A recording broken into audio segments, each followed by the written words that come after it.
بسم الله الرحمن الرحيم. الحمد لله الذي أنزل على عبده الكتاب ولم يجعل له عوجا قيما لينذر بأسا شديدا من لدنه ويبشر المؤمنين الذين يعملون الصالحات أن لهم أجرا حسنا ماكثين فيه أبدا وينذر الذين قالوا اتخذ الله ولدا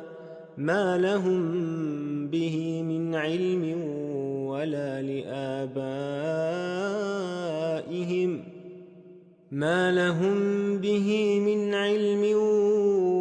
لآبائهم كبرت كلمة تخرج من أفواههم إن يقولون إلا كذبا فلعلك باخع نفسك على آثارهم إن لم يؤمنوا بهذا الحديث أسفا إنا جعلنا ما على الأرض زينة لها لنبلوهم أيهم أحسن عملا وإنا لجاعلون ما عليها صعيدا جرزا أم حسبت أن أصحاب الكهف والرقيم كانوا من آياتنا عجبا إذ أوى الفتية إلى الكهف فقالوا ربنا آتنا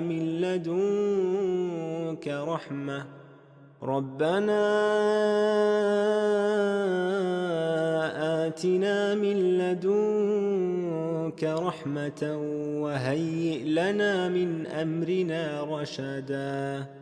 فضربنا على آذانهم في الكهف سنين عددا ثم بعثناهم لنعلم أي الحزبين أحصى لما لبثوا أمدا نحن نقص عليك نبأهم بالحق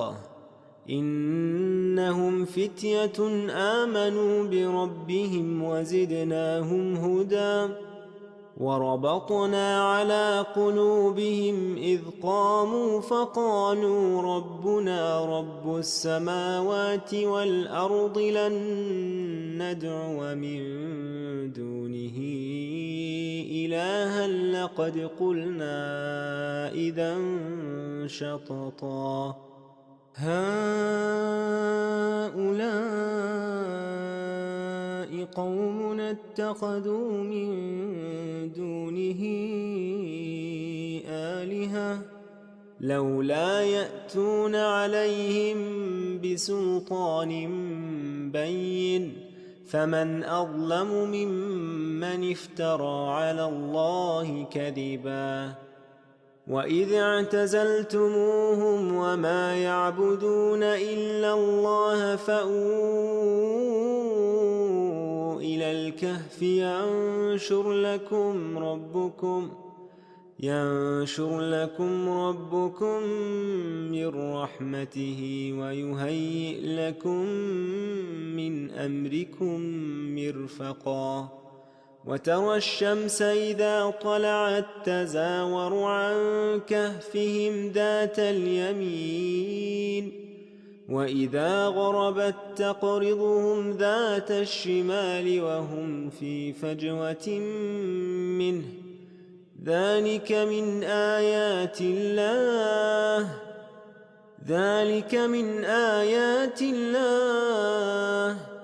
من يهد الله فهو المهتد ومن يضلل فلن تجد له وليا مرشدا وتحسبهم أيقاظا وهم رقود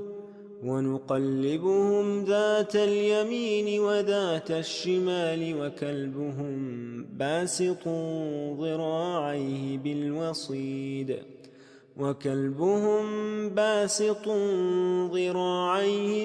بالرصيد لو اطلعت عليهم لوليت منهم فرارا ولملئت منهم رعبا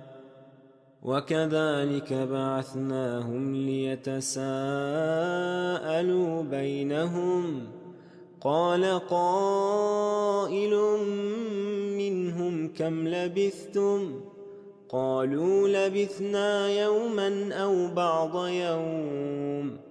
قالوا ربكم أعلم بما لبثتم فابعثوا أحدكم بورقكم هذه إلى المدينة فلينظر أيها أزكى طعاما فليأتكم برزق منه وليتلطف ولا يشعرن بكم أحدا إنهم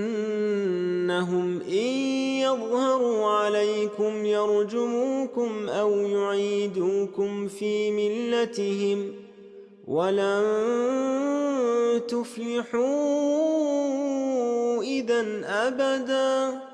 وكذلك أعثرنا عليهم ليعلموا أن وعد الله حق وأن الساعة لا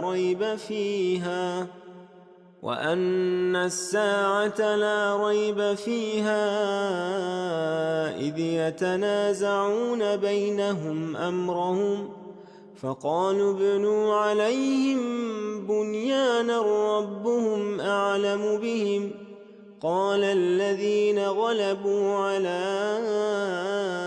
أمرهم لنتخذن عليهم مسجدا سيقولون ثلاثة رابعهم كلبهم ويقولون خمسة سادسهم كلبهم رجما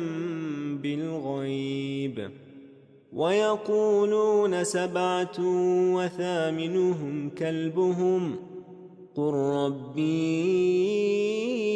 أعلم بعدتهم ما يعلمهم إلا قليل فلا تمار فيهم إلا مراء ظاهرا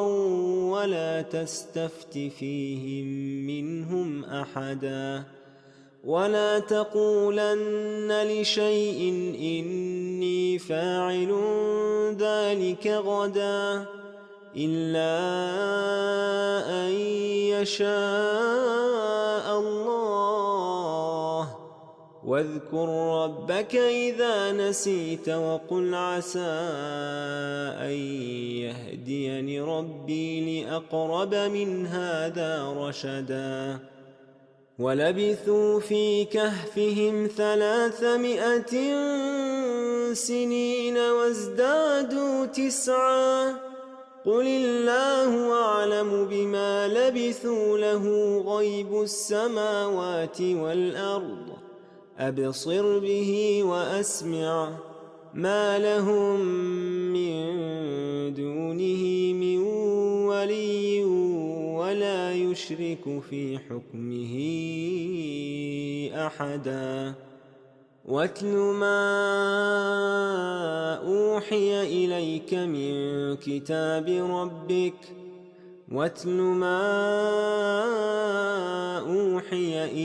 من كتاب ربك لا مبدل لكلماته ولن تجد من دونه ملتحدا واصبر نفسك مع الذين يدعون ربهم بالغداة والعشي يريدون وجهه ولا تعد عيناك عنهم تريد زينة الحياة الدنيا ولا تطع من أغفلنا قلبه عن ذكرنا واتبع هواه وكان أمره فرطا وقل الحق من ربكم فمن شاء فليؤمن ومن شاء فليكفر إنا أعتدنا للظالمين نارا أحاط بهم سرادقها وإن يستغيثوا يغاثوا بماء كالمهل يشوي الوجوه بئس الشراب وساءت مرتفقا إن الذين آمنوا وعملوا الصالحات إنا لا نضيع أجر من أحسن عملا أولئك لهم جنات عدن تجري من تحتهم الأنهار يحلون فيها من أساور من ذهب ويلبسون ثيابا خضرا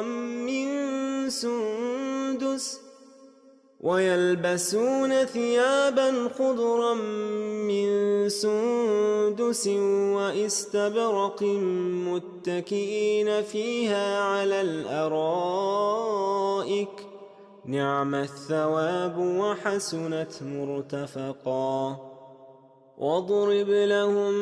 مثلا رجلين جعلنا لأحدهما جنتين من أعناب وحففناهما بنخل وجعلنا بينهما زرعا كلتا الجنتين آتت أكلها ولم تظلم منه شيئا وفجرنا خلالهما نهرا وكان له ثمر فقال لصاحبه وهو يحاوره أنا أكثر منك مالا وأعز نفرا ودخل جنته وهو ظالم لنفسه قال ما أظن أن تبيد هذه أبدا وما أظن الساعة قائمة ولئن رددت إلى ربي لأجدن خيرا منها منقلبا قال له صاحبه وهو يحاوره أكفرت بالذي خلقك من تراب ثم من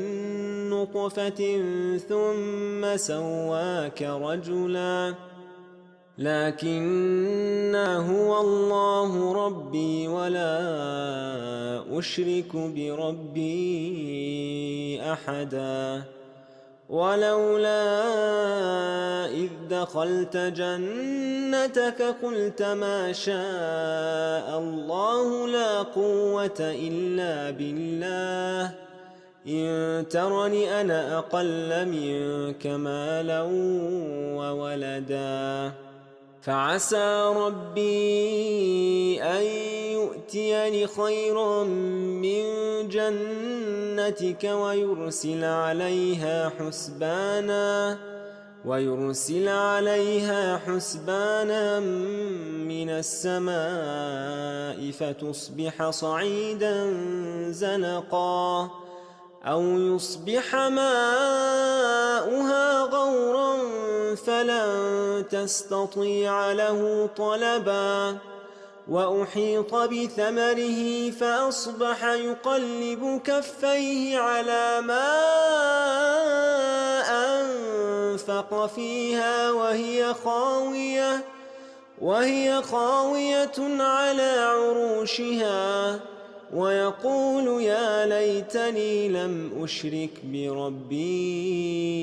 أحدا ولم تكن له فئة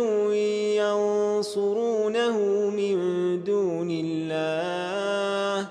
وما كان منتصرا هنالك الولاية لله الحق هو خير ثوابا وخير عقبا واضرب لهم مثل الحياة الدنيا كماء إن أنزلناه من السماء فاختلط به نبات الأرض فأصبح هشيما تذروه الرياح وكان الله على كل شيء مقتدرا.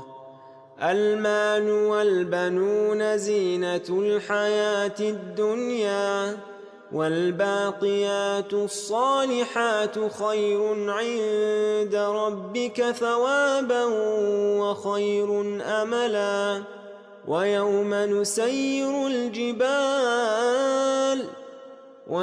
نسير الجبال وترى الأرض بارزة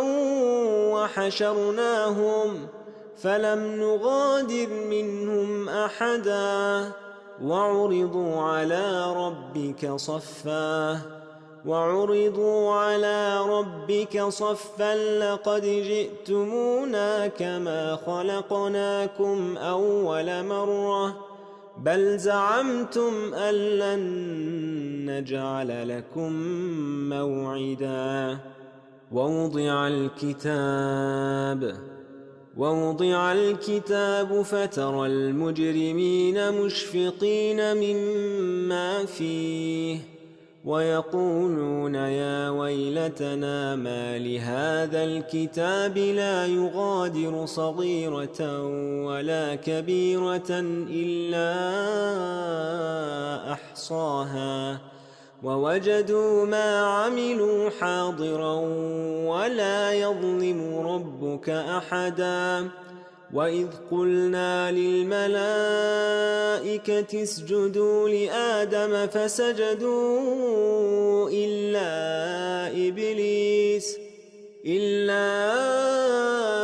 إبليس كان من الجن ففسق عن أمر ربه أفتتخذونه وذريته أولياء من دوني وهم لكم عدو بئس للظالمين بدلا. ما أشهدتهم خلق السماوات والأرض ولا خلق أنفسهم وما كنت متخذ المضلين عضدا. ويوم يقول نادوا شركائي الذين زعمتم فدعوهم فلم يستجيبوا لهم وجعلنا بينهم موبقا.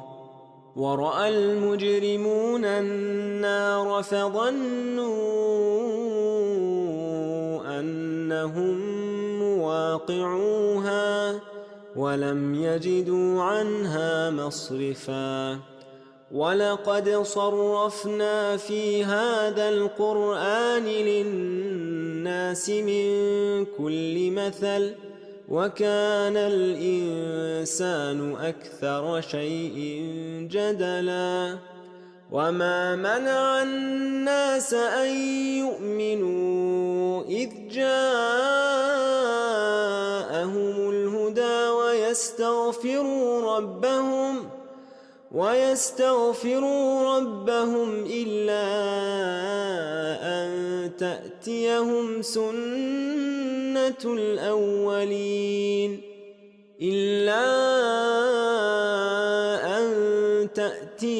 سنة الأولين أو يأتيهم العذاب قبلا.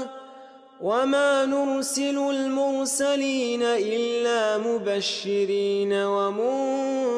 ومنذرين ويجادل الذين كفروا بالباطل ليدحضوا به الحق واتخذوا آياتي وما أنذروا هزوا. ومن أظلم ممن ذكر ذكر بآيات ربه فأعرض عنها ونسي ما قدمت يداه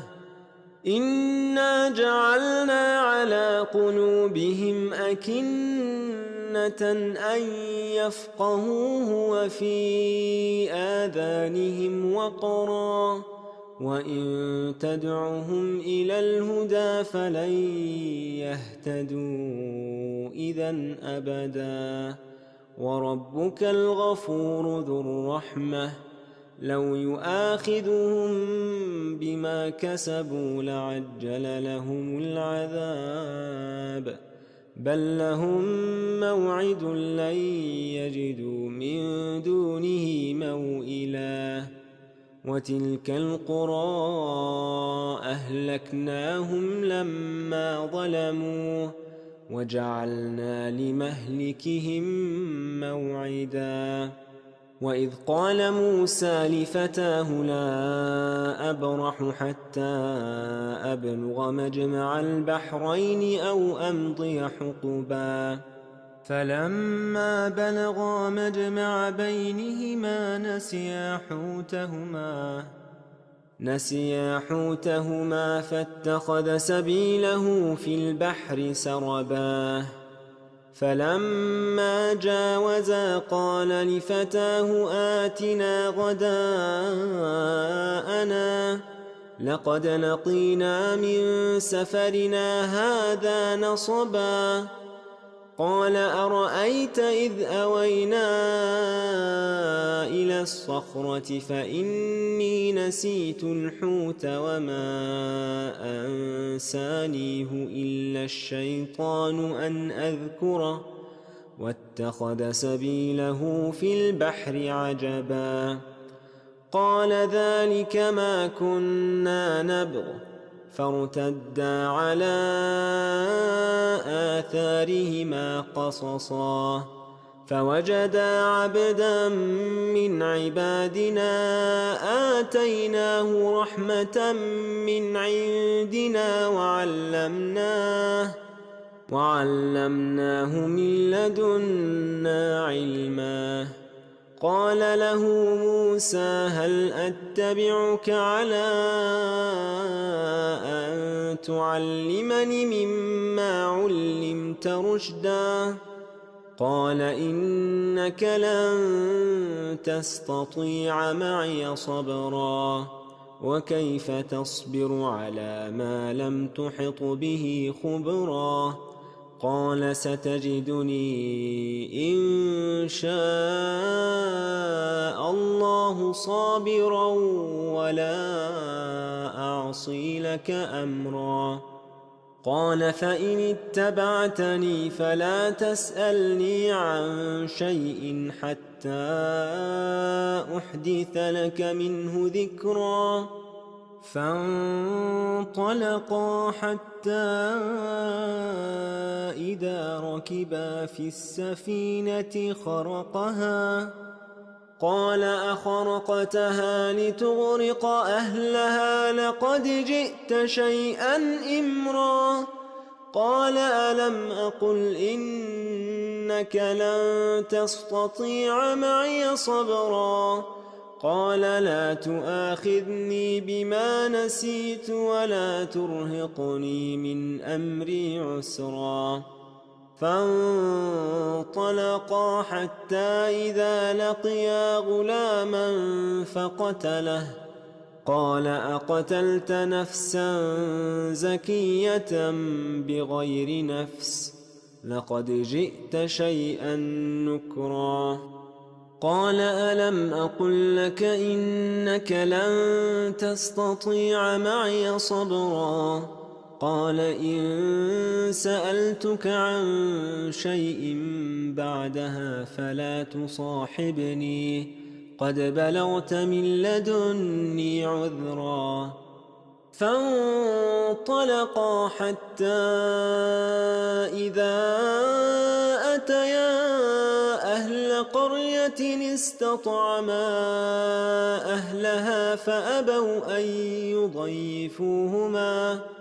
فأبوا أن يضيفوهما فوجدا فيها جدارا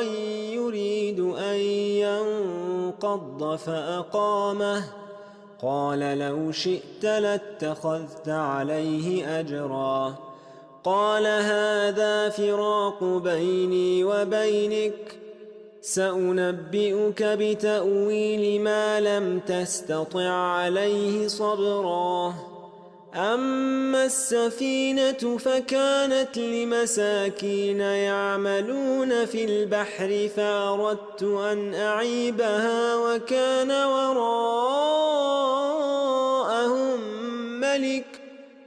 وكان وراءهم ملك يأخذ كل سفينة غصبا وأما الغلام فكان أبواه مؤمنين فخشينا أن يرهقهما طغيانا وكفرا فأردنا أن يبدلهما ربهما خيرا منه زكاة وأقرب رحما وأما الجدار فكان لغلامين يتيمين في المدينة وكان تحته كنز لهما وكان أبوهما صالحا فأراد ربك أن يبلغا أشدهما ويستخرجا كنزهما رحمة من ربك وما فعلته عن أمري ذلك تأويل ما لم تسطع عليه صبرا ويسألونك عن ذي القرنين قل سأتلو عليكم منه ذكرا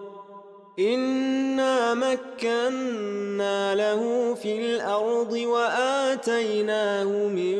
كل شيء سببا فأتبع سببا حتى إذا بلغ مغرب الشمس وجدها تغرب في عين حمئة ووجد عندها قوما قلنا يا ذا القرنين إما أن تعذب وإما أن تتخذ فيهم حسنا قال أما من ظلم فسوف نعذبه ثم يرد إلى ربه فيعذبه عذابا نكرا وأما من آمن وعمل صالحا فله جزاء الحسنى وسنقول له من أمرنا يسرا ثم أتبع سببا حتى إذا بلغ مطلع الشمس وجدها تطلع على قوم لم نجعل لهم من دونها سترا كذلك وقد أحطنا بما لديه خبرا ثم أتبع سببا حتى إذا بلغ بين السدين وجد من دونهما قوما لا يكادون يفقهون قولا قالوا يا ذا القرنين إن يأجوج ومأجوج مفسدون في الأرض فهل نجعل لك خرجا على أن تجعل بيننا وبينهم سدا قال ما مكني فيه ربي خير فأعينوني بقوة أجعل بينكم وبينهم ردما آتوني زبر الحديد حتى إذا ساوى بين الصدفين قال انفخوا حتى إذا جعله نارا قال آتوني أفرغ عليه قطرا فما استطاعوا أن يظهروه وما استطاعوا له نقبا قال هذا رحمة من ربي فإذا جاء وعد ربي جعله دكاء وكان وعد ربي حقا وتركنا بعضهم يومئذ يموج في بعض ونفخ في الصور فجمعناهم جمعا وعرضنا جهنم يومئذ للكافرين عرضا الذين كانت أعينهم في غطاء عن ذكري وكانوا لا يستطيعون سمعا أفحسب الذين كفروا أن يتخذوا عبادي من دوني أولياء إنا أعتدنا جهنم للكافرين نزلا قل هل ننبئكم بالأخسرين أعمالا الذين ضل سعيهم في الحياة الدنيا وهم يحسبون أنهم يحسنون صنعا أولئك الذين كفروا بآيات ربهم ولقائه فحبطت أعمالهم فلا نقيم لهم يوم القيامة وزنا ذلك جزاؤهم جهنم بما كفروا واتخذوا آياتي ورسلي هزوا إن الذين آمنوا وعملوا الصالحات كانت لهم جنات الفردوس نزلا خالدين فيها لا يبغون عنها حولا قل لو كان البحر مدادا لكلمات ربي لنفد البحر قبل أن تنفد كلمات ربي ولو جئنا بمثله مددا قل إنما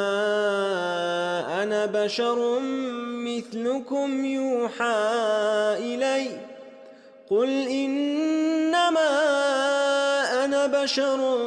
مثلكم يوحى إلي أنما إلهكم إله واحد فمن كان يرجو لقاء ربه فليعمل عملا صالحا ولا يشرك بعبادة ربه أحدا صدق الله العظيم.